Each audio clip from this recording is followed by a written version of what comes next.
There is the Los Yoses Auto Mercado. I think that was the first time I saw a grocery store in Costa Rica. Before I saw it, I actually wasn't sure there would be anything that I'd recognize as a grocery store here. So I'm kind of taking a rewalk of places I saw, my first week or even my first 2 days here. And I'm going to turn south here is the plan, across this road. So I'm walking south through Los Yoses. I'm trying to remember when I first came to Los Yoses. I think it was second or third week here. So something about this, sometimes when I do walks like this, I get like a Necker cube where I see flashes of how I saw this area when I was first here, when it was different and maybe a little bit frightening even. And so I see those flashes, and then I just see what it looks like now, where it's a place that I'm accustomed to, and this is just a stroll around the block. Sometimes I feel sad because I lost that initial vision, but by definition, you can't keep that forever. Forgive me for being a little bit pensive today, but the sign says no parking, no pensivating. So one thing that's interesting to me is it is 7 days from now I will be on a plane coming into Portland if everything goes according to plans. And sometimes that, kind of messes with my brain because I think, what was I doing 7 days ago? 7 days from now, my reality will have changed. And even though I've done this several times, moved countries, it's still kind of incredible. Like, it's like I will get on a plane and then 12 hours later, 15 hours later, I'll be touching down in Missoula. It's kind of incredible to think about. And then I think about what I was doing 7 days ago, just another day before the otitis that ruined my weekend. And also I think about, like, when I came here, that trip to Staten, which was my last hurrah in Oregon, that happened 7 days before I had my first full day here.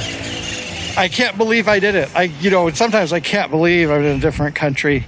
When I was in Chile, it was really sharp. Here, it just happens occasionally. When did I become an international traveler? I also find it interesting and, coincidental, although not coincidental, I planned it. When I came, it was in the middle of rainy season, and that lasted about 6 weeks after I got here, and it's been dry season since, but you can look at that sky, and you can also just look at these trees. Rainy season looks like it's going to start pretty soon again, so it's good I got this walk in today. Now we've reached our destination. Oh, this is interesting. So this is looks like this is a canal, a channelization of the, I think, Rio Orcloro, or a branch of the Rio Orcloro. And it is dry, and it will probably not be dry for long. Anyway, to return, there's a big fancy building. One of the reasons why I came to this location was there's this park. This is one of the parks I visited with Rodrigo. And even that was like 6 weeks ago or something. 8 weeks ago, sometime in January. And even that seems like that was just the other week, or it seems 2 years ago. Traveling can be weird like that. So I was going to make a little speech, and I just had something that demonstrates it. The park is closed. It's padlocked. There is a gate. There is a fence. I cannot get into that park. I actually probably could get to that park, but I'm not going to. And so one of the things I was going to say is that when I go back to the United States, one of the things is that, along with many other things, I'll have to adjust to a different use of space, and that can be really disconcerting and jarring at first, because it's all the little things about how you navigate the world that are suddenly different. And some of those things will be unfortunate for me. I will not have an AM PM with a chocolate croissant 2 blocks from me. I'll have to bicycle 2 miles into town to go shopping. But some of the things will be positive. One of the things here is that, space is kind of parsed out into social units, and I promise those are words that make sense. So the idea of a park being closed is something that in the United States would be different for me, but here it is a thing. So there are things I will have to adjust to. By the way, I'm just walking this way because I have some extra time and I'm not going to the park. Probably won't go too much longer. That is apparently somebody's house. One thing that's unusual for me, another thing I'll have to adjust to, is if you look at the other houses in this neighborhood, it's a little bit affluent, but it's not crazy mansion affluent. So there will be things like that will be different. Houses will be further apart. There will be more green. So there's a lot of stuff that will be different in the U.S., obviously. So I've reached this road. This seems to mark the end of the bucolic part of Los Yoses. So I'm just going to walk along here, then return. So I'm walking back along a side street. It'll turn in a while. Not a lot to say that I haven't said already. I hope that it's okay. This video is mostly just my thoughts. Los Yoses is a pretty affluent neighborhood. It has a lot of institutions. There's several embassies. There's the Inter-American Court of Human Rights. There's cultural centers, and there's a lot of clinics. Fancy clinics, of course. There's clinics everywhere in Costa Rica. So it's an interesting cross-section. And actually, I don't come here often, which is strange because it's pretty close to where I live. And a nice place to walk.